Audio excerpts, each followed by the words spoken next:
Hey Scorpio, welcome to your August tarot session. Thank you so much for being here today. Thank you for your patience and your support. I really appreciate it. It means a lot. So, as you guys know, there's going to be an extended to this session.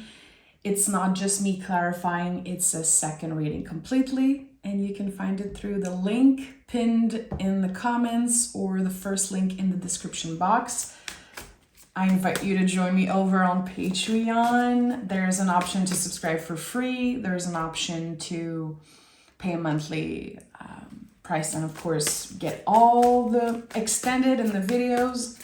And yeah, we're almost at 1,000 subscribers. I think in the next few days we'll hit 1,000 members in my tarot family over there. So thank you so much for joining, for your interest and your support. I really appreciate it. Okay. Scorpio.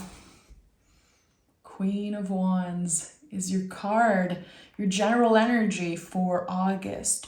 So I'm sure that you've already started feeling the presence of water and fire working together here with the Queen of Wands. I always associated this card with you, and I know not all tarot readers do that. This is really specific to me. I always felt like Queen of Wands had so many of the qualities. You know, she embodies so many of the qualities of Scorpio. And how she's been coming up for me recently is very simple, and I think I've shared this many times in the past few weeks. When we see this card, we are done editing ourselves for other people. We walk in each room as the whole flame. This is what the Queen of Wands represents for me.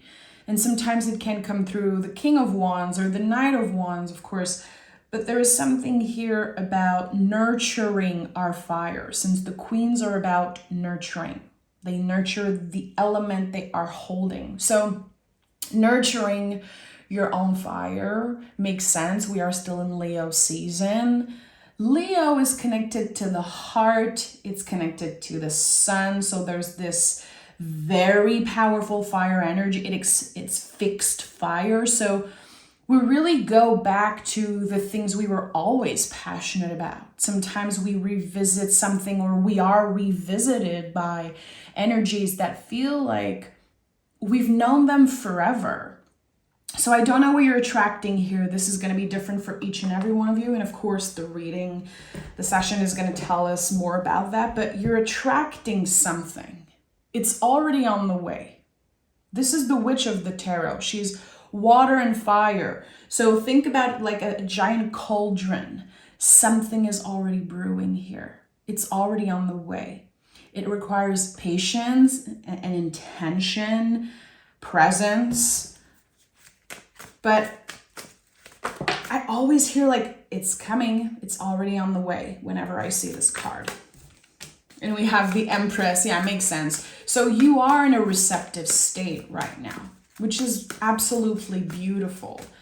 And I think that there's reciprocity, this feel of reciprocity happening for you, how it's not just you magnetizing something or calling in something, you're also being called. You're being maybe manifested or pulled in by someone else. Very interesting. The Empress is receptivity. She's all about receiving. She's all about Venus and pleasure, beauty, all the senses here, really. So a lot of the time, and especially with the Queen of Wands, I do feel like there could be something about connections. It doesn't have to be about romance always, but there's love for sure. All your senses are activated. Something is pulling you in. You're responsive. I don't know who or what you're attracted to right now, but it really is pulling you in and you're welcoming it in some way. So it feels like Scorpio has been saying, universe, show me, impress me, surprise me with something that's absolutely delightful. And I think that the universe heard your call. Okay, very interesting to see the Empress here. With the Queen of Wands. That's actually probably one of the coolest duos or combos in the tarot. Tell me more about what's happening for Scorpio.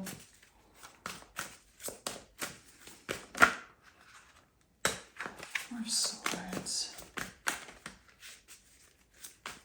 You took some time to heal, to reframe. I don't know why the word reframe comes up so strongly, but it's not just about healing, it's about unlearning and reframing certain things that have been getting in the way. Yeah, Eight of Cups. When we come into an 8, when we start the journey of the 8, we come out of it completely changed and transformed. That's one of my favorite things about 8s in the tarot. They are absolute transformations. Here, emotionally, I felt something here again, as if you heal, you reframe something. You had to unlearn, you had to take a step back. Maybe for you, it looked like isolation. Maybe it looked like being a little less social or being extra careful who you connect with, what you say, what you share, how you open up. I do feel like there could be a wound here about opening up in the past and regretting it in some way. Why did I share so much of myself with that person? Why did I choose to be transparent? You know, Scorpios are very private. I don't see you as secretive. I feel like when you are lucky enough to get close to a Scorpio, they could literally be like an open book, but they have to trust you. They need that level of trust and reciprocity also. Here I do feel as if you did the right thing, taking some time to reflect, giving yourself space to, again, unlearn certain patterns, certain old beliefs, maybe, all connected to emotions. And now you're ready to come back, slowly but surely. I feel like this could be the comeback or a new era for Scorpio. But you had to release it, and it feels like you have found closure in some way. That's intense. You know, Eight of Cups requires so much courage. It always brings up a lot of feelings within me when I pick this card for myself or for others, because the courage it requires to step away is no joke. To recognize, okay, love is no longer being served at the table here for me. Or every time I spend time with that person, I don't feel good. I'm walking on eggshell. I don't feel like I'm being seen, like I'm appreciated. Whatever it is, it could be a job, it could be a relationship, whatever it is. It took so much courage to be able to say, I'm stepping away. I'm stepping away here. Eight of Pentacles. So this transformation, this emotional graduation in some way also is being reflected through your work, through what you're creating, your craft. We just celebrated Lunasaw, and you know, I always think about the god Lu and him being the god of craftsmanship. When I see the Eight of Pentacles, I think about that. What are you making? What do you want to make? And how it is transforming you. How you're showing up at work, how you're showing up when you are being of service in some way. It matters here. And I don't know if for a while, you being disconnected from other people in some way, did it disconnect you from work, from your passion, from how you showed up, how you channeled your energy and your magic through work? There's something here that is coming back to life. So it could be that you're inspired again. You could feel productive again. I don't know if this is someone who inspires you, but you know, Empress and Queen of Wands to me is very muse energy. You could be collaborating with the muse in some way, which is something I've been very interested in recently. I've been wanting to create a meditation on working with the muse.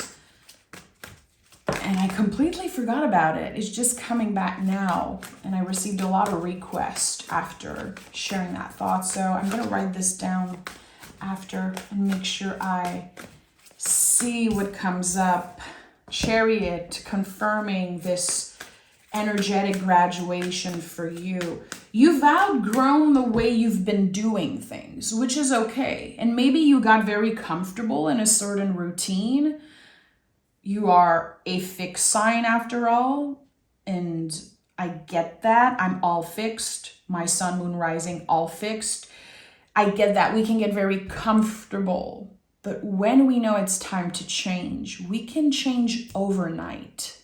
And that could come up as a shock for a lot of people when suddenly we're just going through a rebirth and we are rebranding and starting a new life somewhere else, however it's showing up.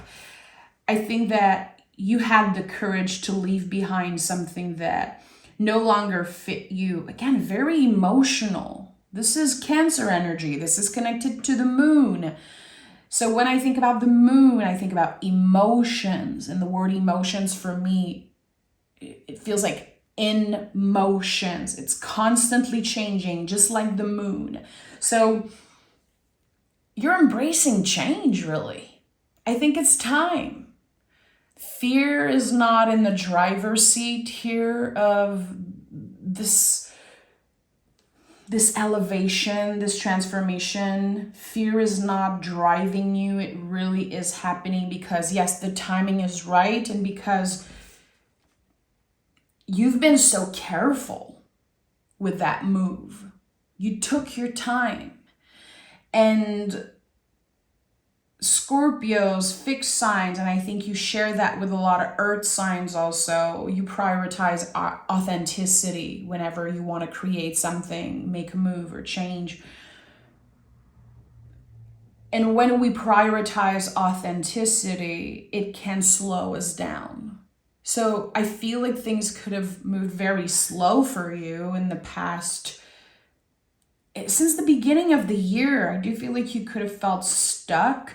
You weren't stuck. You were healing, unlearning, and kind of redefining, okay, what do I want? What is true to me? What am I doing? And when we figure all those things out, we have to really ask ourselves, am I doing things because I want others to know that I'm doing it?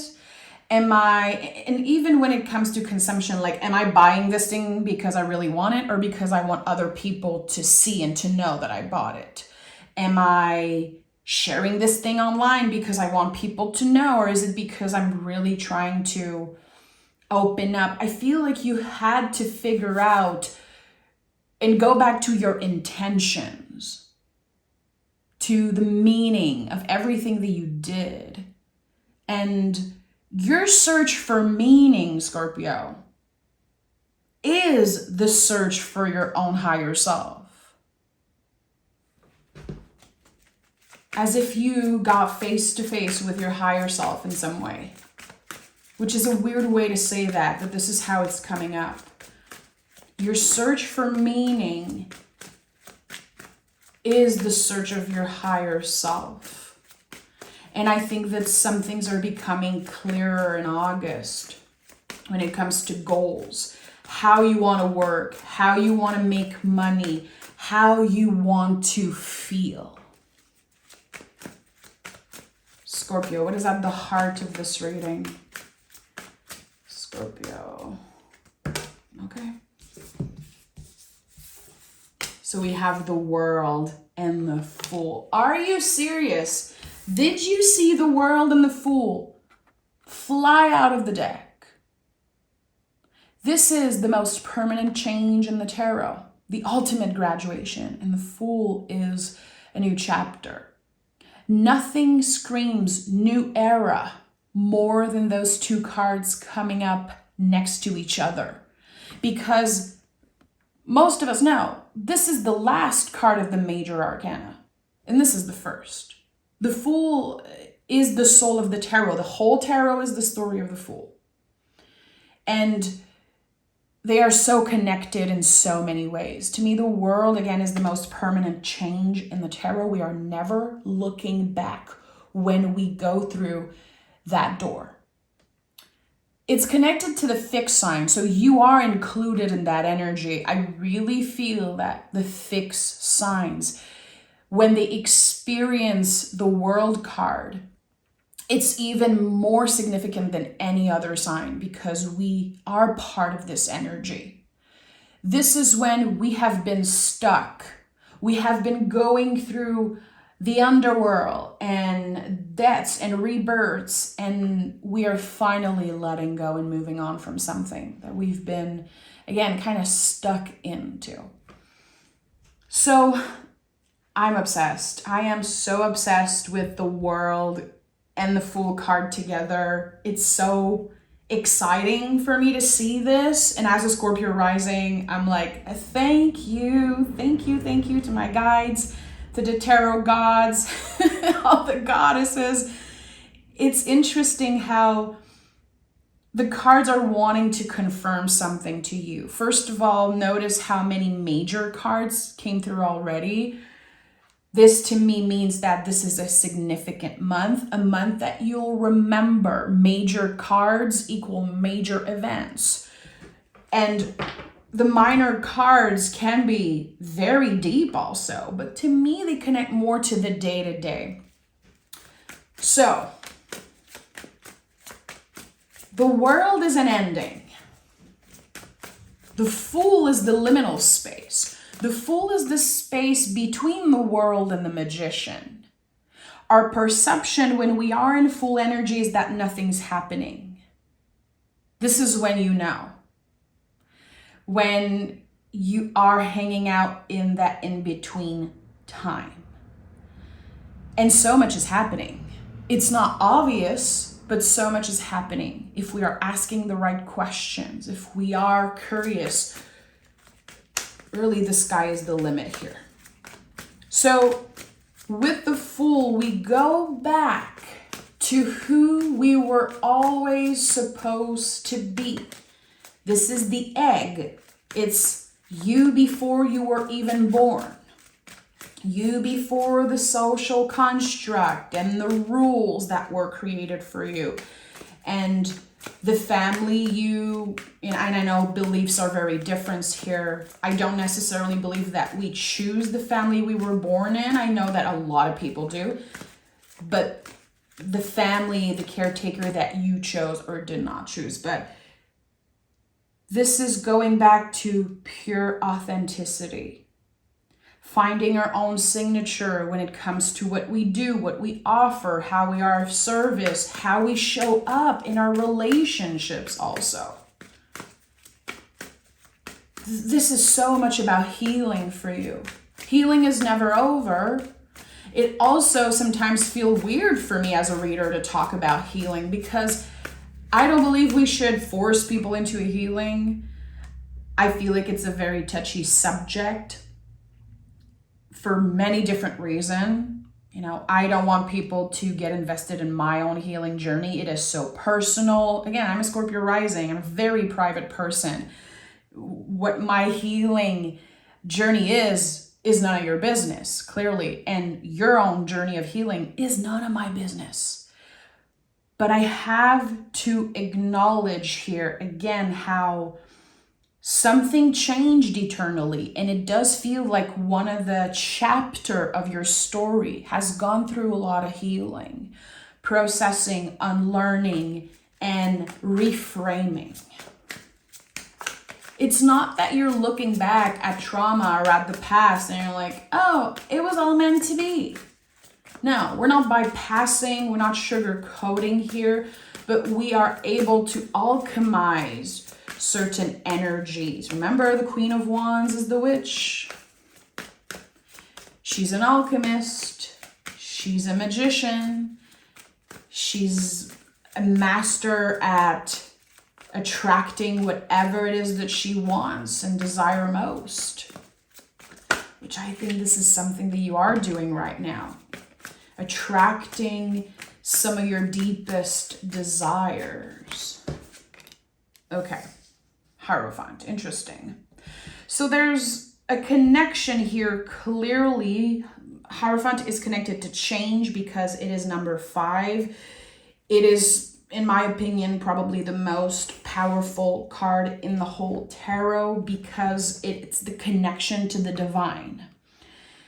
It's a great reminder that our words are spells. And, you know, in ancient Greek, whenever we would speak out loud, they'd say that the dead was borrowing our tongue to say something important. You know, everything that you say, it's so important. It is essential to get quiet sometime and to give ourselves the time to really realign with the things that we say and how we use our voice, because again, your words are spells always.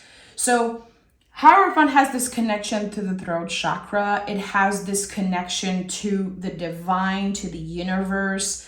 It is the channeler. You are the channeler. You don't need a Hierophant. You don't need me. You don't need a guru. You don't need anyone to facilitate that connection with your guides, with your wise and well ancestors, with God, with the universe, whatever you're connecting with. You are a channeler. You are your own wise teacher, your own wise channeler. So it is very important when you see the Hierophant to remember that. It tends to come up in reading when we have this tendency to give our power away. When we need someone to confirm, yeah, this is what you're going through. And the thing with spiritual work and astrology and tarot readings is that people tend to give their power away. Again, needing that confirmation instead of trusting their own wisdom. And it's important for me as a reader to remind you always, this is an invitation. I'm channeling messages, and if they connect to you and if you relate to them, that's lovely. But this is not your end all be all. Again, I'm not your guru. I'm not here to tell you what to do. The tarot is definitely not here to tell you what to do, but it's a mirror. It helps you sometimes ask the right questions. It helps you reframe certain things. But at the end of the day, it is your responsibility to listen to your own wisdom, to trust that you are wise enough to take what resonates, and leave what doesn't, which we always repeat. Tarot readers repeat that a lot. People get annoyed sometimes, but I'm like, yeah, we have to be mindful. Here, if you choose to never look back, if you choose to focus on reframing certain things, if you focus on your own magic, there's potential. You know, potential is nothing without action. And I think that the tarot is giving you this extra push. Every time I see the Hierophant, I start and do this big TED talk about intuition and being our own wise teacher, because this card it's so much. Just the fact that it's a Pope here on this card, and how in the past and when the tarot was created, they drew a Pope so people would fear. So people would remember that they needed that facilitator to connect with God. But in the times that we live in, we know that it's not true. We are always connected to something bigger than us. And it's a choice that we make each day. So seeing the Hierophant and the Three of Cups to me is so interesting. I absolutely love those two cards together. And great pairs, like Eight of Cups, Eight of Pentacles, Queen of Wands, Empress, World, Fool, Hierophant, and Three of Cups. I love how everything come in pair here. And for me, maybe you don't see it and that's totally fine, but this could be about a connection that helps you go deeper. It could be about a power duo, a power couple. I do feel with the Hierophant and the Three of Cups, like there's something about an old soul reconnecting with an old soul, someone that you could interact with and feel, I've known this person, like I know this energy, I've called it in, or I think this is something from a past life. There is definitely the potential here to reunite with a past life soul. And it sounds big, like it's so weird. It's like I'm hearing myself say those things. I'm like, okay, that's very woo, that's very intense, but everything aligns you to connect with someone special here. Someone who I think is going to be very vocal, very rapidly about how they feel, what they want to create with you, what is the potential of this union, this connection, this collaboration. Because again, not everything is about romance, not everything is about finding your soulmate and the love of your life. It's just not how life works. But there's a collaboration here. And the Three of Cups to me is the invisible family. It's your guide, and they are guiding you towards something life-changing. Again, look at all those major cards. Tell me more about this feeling. And of course, I'll dive deeper into the extended. I really want to know, what is this feeling I'm getting here? Tell me more for Scorpio. I feel like there's something important that wants to come through here. Okay, 2 cards. Okay, yeah. Oh, okay, and the Wheel of Fortune at the bottom of the deck. Listen, now I'm getting excited.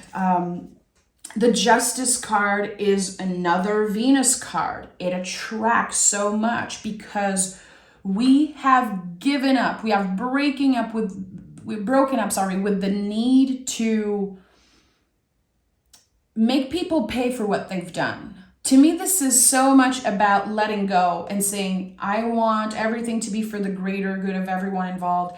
I don't have energy to hold grudges. I'm not using my magic and my power to hurt others. I don't even have the time to wish someone that they get their karma because it's none of my business. Again, to me, this is like a full-on detachment of needing people to pay. Needing people to recognize that they did something, to apologize or to change or to heal. It's none of our business. It's none of our business. You're making so much time for play, for sweetness, for fun, really. So it feels like in the past, you've dealt with pretty serious stuff when it comes to your heart space. So either family stuff, relationship stuff, even, we get attached to sometimes our coworkers and certain friends and neighbors, our community. I think that in the past, there could have been very unhealthy karmic attachment, or again, maybe you've got hurt and for a very long time, you were stuck on needing this person to feel the way that you felt. I just want them to know how much it hurt. I just want them to get their karma. I just want them to pay back in some way. And I don't think it did you any good. And I think that now you understand how wasting your energy in that way could have been so toxic for you. Your body, your soul, your vessel could have been affected by that. And here there's so much releasing and letting go. And I said this earlier, you found closure, which makes so much sense here. If you know the tarot a little bit and you're looking at the cards here, I do feel in my heart like you might understand that. You found closure within yourself because it was never about them. It wasn't. And the way they treated you, it was not about you. So here again with Justice card, there's this disconnect here. And it's interesting how the Page of Cups, it kind of wants to come through in the extended. I love because I always pick 10 cards, 9, and then a general energy. It's always what I do. I don't even know why I do it. It's still very intentional, but it's something that just happened throughout the years. I'm not a specific spread kind of person. I love to pick cards, around questions, specific questions and things, but I don't know. It's very interesting that the Page of Cups is coming through. Page of Cups is a little connected with the Fool. It's the inner child. It's when there's something that grows finally. The pages are the seeds.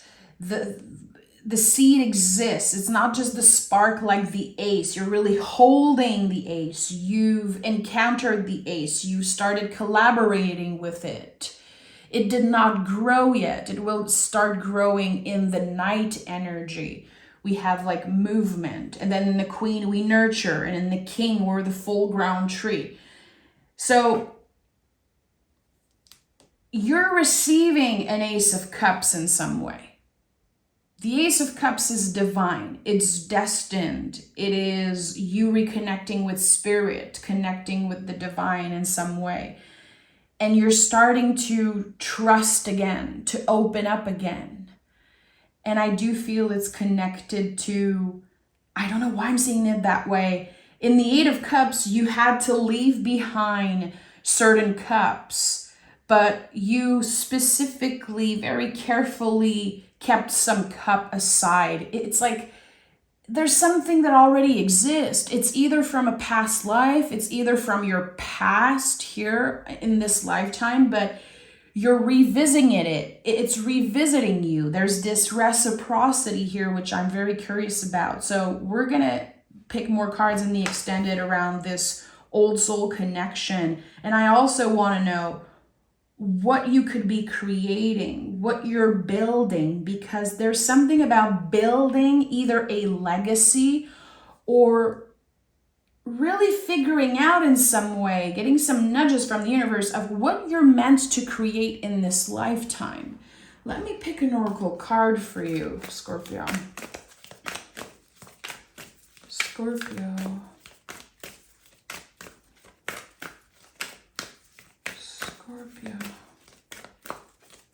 Also, I'm not an astrologer, but I have to mention the water trine. And if ever you feel curious, go explore that. Go research that. I'm looking at the cards and there's this feminine energy that wants to come through. The power of the water trine. Get curious around that because I think this could benefit you in very mysterious ways. And I'm definitely not the right person to tell you about this because, again, I'm not an astrologer and I believe that there are so many great astrologers out there. Mirror, mirror, the beauty you see in me is a reflection of you. In manifestation, what you seek is seeking you. Again, this is my confirmation here, clearly.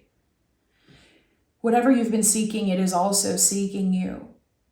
And there's a reflection here. Something is being reflected. So if you connect with that message of dealing with very unhealthy people in the past, I don't know why I'm hearing sabotage. This is so weird. Like, why am I hearing that? Like, you've been sabotaged by someone. You've been maybe lied to. There's this pattern maybe in your relationships in the past, you giving too much, maybe you regretting opening up. And here, it's like someone is opening up to you first. And that creates kind of a foundation of trust here. And it's not because they're manipulating you. It's not because they want you to open up. It's because they really feel safe with you. They feel at home with you, Scorpio. I can't wait to do the extended. Please join me there. Thank you so much for your presence, for your magic. I can't wait to read for you again. I might start bringing back the love readings here on YouTube, so definitely keep an eye open. I am bringing back so many old style reading that I used to do because I brought back the old thumbnail and it just inspired me. And yeah, so thank you so much, Scorpio, for being here. Take care, and I'll talk to you guys very soon.